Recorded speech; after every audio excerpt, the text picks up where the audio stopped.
Welcome to Today in Prophecy, daily news in 15 minutes or less. Oh man, look at this. The coalition of MKs to the U.S. Senate recognized the right of the Jewish people to the Temple Mount. I'm looking at this going, unbelievable. And then check this out, reality check. Towns and states don't want green energy. But folks, let's start here. Let's start over in the EU. Thank you, Stephen from Ireland, who sent this to me from Jim Ferguson. And here we go. The plan is clear. Send our troops abroad, leave Britain defenseless, then unleash the migrant army. Look at this. More illegal migrants have entered Britain than we have soldiers in the British Army. This isn't just incompetence, it is by design. The globalist strategy, writes Jim Ferguson, step one, drain our armed forces, send British troops abroad under the guise of global stability. Step two, flood the country with fighting-aged foreign men disguised as asylum seekers. Step three, when the time is right, activate the migrant army, turning our cities into war zones. Then he writes, look around, it's already happening. Why are the vast majority of illegal arrivals young men? Why is our government prioritizing foreign conflicts while our own borders are wide open? Who benefits from Britain being stripped of its defense and flooded with unknown, unvetted migrants?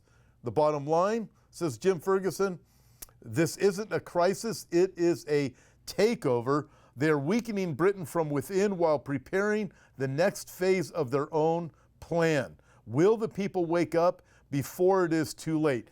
Friends, I'm looking at all of the news that's coming out of Europe. Unbelievable. I know we have a lot of people who watch from over there. God bless you guys, man. I look at the U.S. We have had obviously significant problems, especially with the former administration. But you look at things now, Europe's borders being blown open, watching this Islamic takeover of many parts in the EU. Now you have the situation with Ukraine. What is the EU going to do? Can the EU realistically build an army? I'm thinking not in the near too distant future. And then you look at this, and there's a question I asked John Haller earlier today. When you look at the European leaders, do they actually think that you just open the borders, you bring in all of these fighting-aged men, and then the European leaders are going to be able to control these Islamists? That's just an absurd thought. But is that what they actually think? Because obviously, when you look at what's going on in the EU, if you send any troops you have abroad, who's there to defend everything at home? No, I personally believe it is intentional. Even as Jim Ferguson said, it's intentional to bring about lawlessness. When you bring about lawlessness in the way that they are over in the EU, what do?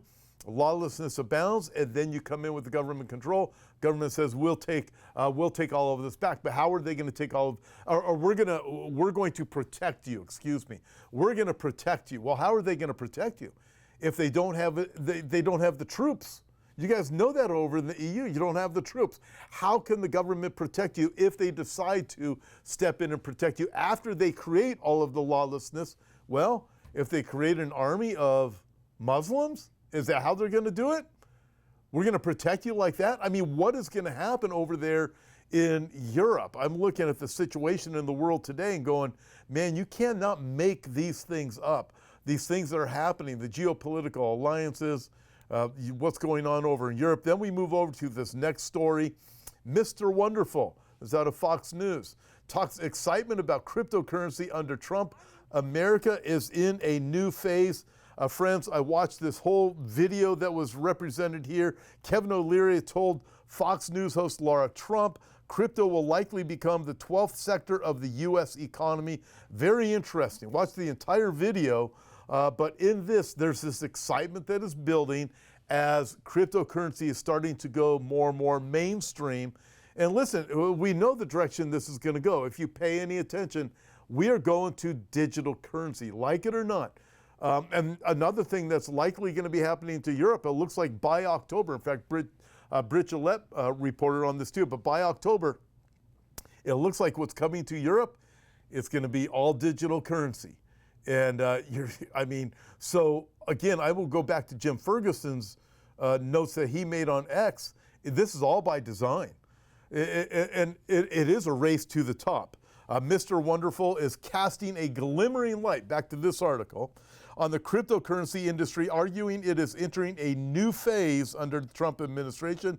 The reason they're not comfortable with it right now is they've watched the cowboy era of crypto, but all the crypto cowboys are in jail or out of business. So now we're in a new phase. There's a new tone with the government. Trump has put it forward. O'Leary Ventures chairman Kevin O'Leary has said with Lara Trump. They're going to provide regulations to allow this to become integrated with the financial institutions of America. It's going to become a payment system, an investment vehicle. It's going to become part of the sectors of our economy. We have 11 sectors. Eventually, I believe the crypto will be the 12th. But listen, everything is racing forward. Again, if we go over to the EU and we look at what we are hearing coming out of the EU, they're going to digital currency by this coming October. Everything's going to change. And it is, folks, it is a race to the top. If we look at everything from the biblical perspective, we do understand the time is coming when there will be a mark of the beast, where no one will be able to buy or sell unless they receive the mark of the beast and worship him. This global system with a global leader that is at the top of the system. The Bible teaches it's going to go that way. So when we hear these things, when we see a race to the top, what's happening here in America, what's happening in China, what's happening throughout the world, it's a race to be at the top of the cryptocurrency. Europe right now saying we're going to launch it publicly. Everybody's going to be in this system. And eventually a system is going to be built which nobody will be able to escape from, which digital currency provides the vehicle for that to come about, a system where nobody can escape from it. And also when you start looking at countries, listen, whoever comes out on the top when it comes to digital currency is going to be able to be the leader of the world. So you go back to the Bible. What does the Bible say? Again, there will be a leader of the world. There's going to be these 10 kings that will give their power and authority to that leader, aka the beast or Antichrist. And we watch everything going that way. Folks, we live in a time when we are watching a race to the top. Okay, moving from there, Israel 365 News. Why is this a big deal?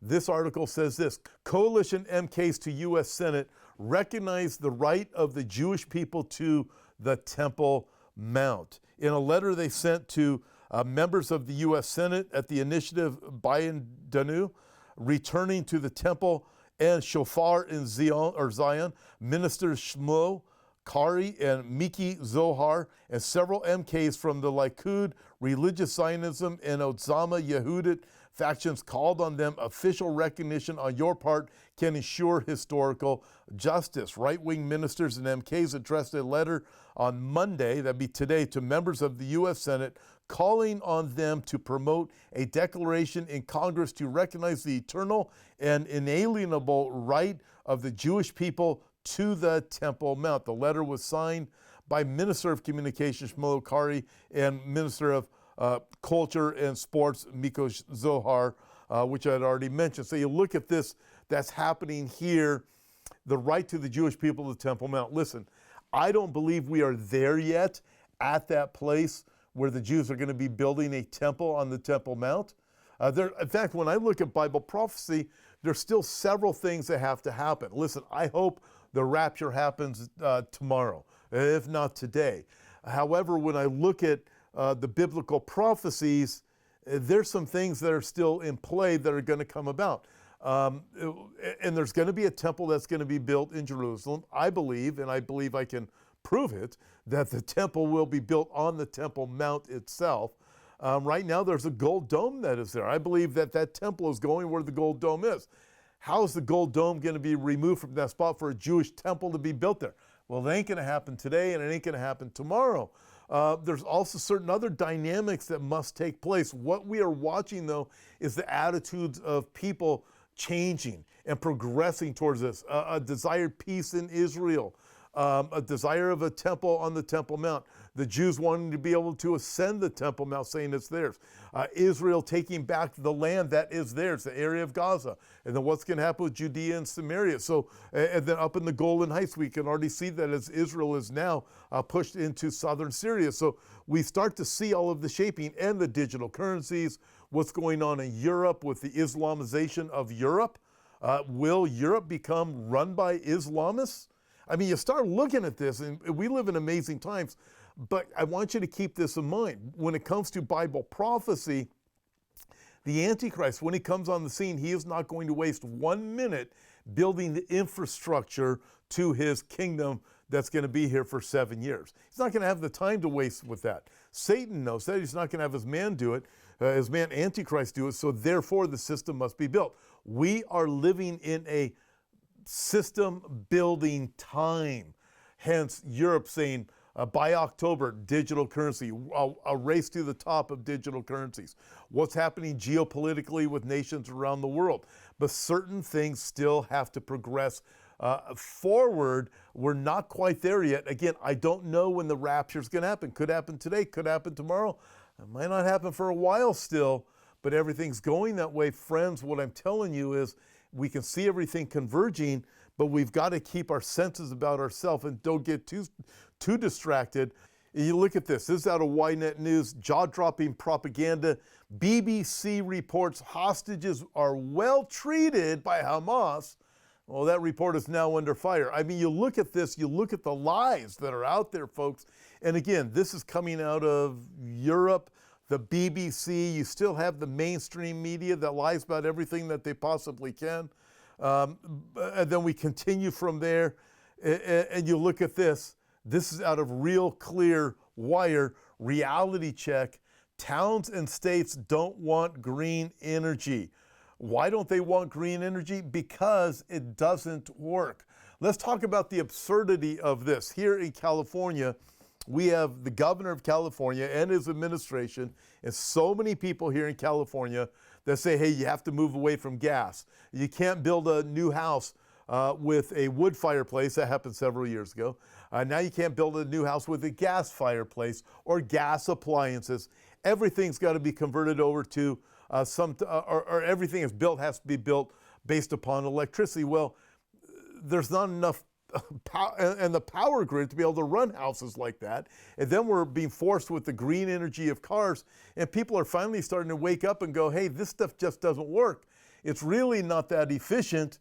And really, when you start looking at it, it gets everybody locked into a grid, so you don't even have your own energy anymore. They can shut you off at any moment. So the whole thing is, you look at this, and here it is, this reality check, this article. Towns and states don't want green energy. Trump administration actions to scale back renewable energy capture headlines, but citizens are also pushing back. Efforts to deploy wind and solar systems face a rising tide of opposition in towns, counties, and states. Mandates for electric vehicles and electric home appliances are being challenged. The combination of rising local opposition and Trump funding cuts threatens to end the transition to green energy. Well, there you go, Al Gore. Remember Al Gore saying, hey, we're all going to drown by what, 2015 and then 2020, then 2025. Now it's going to be 2030 because the ice caps are melting and the beaches are being all flooded. Well, that's never happened. We haven't seen any of the absurd predictions come about, and it's all your fault because you drink out of a plastic straw that the turtles are going to die in the sea. I mean, the things that they come up with are absurd. But remember, it was the Club of Rome who said we need a common enemy. We can use pollution, and man is the creator of pollution, therefore man is the enemy. Club of Rome, 1991. Check it out in the book. And then I have it in my own book, America in the New World Order. Check it out. But also we remember the words of Paul from Romans chapter 1, remind us the time coming when they will worship the creation, the globe, the climate, Mother Nature, instead of worshiping God. Listen, we are all out of time. God bless you guys. See you back here tomorrow.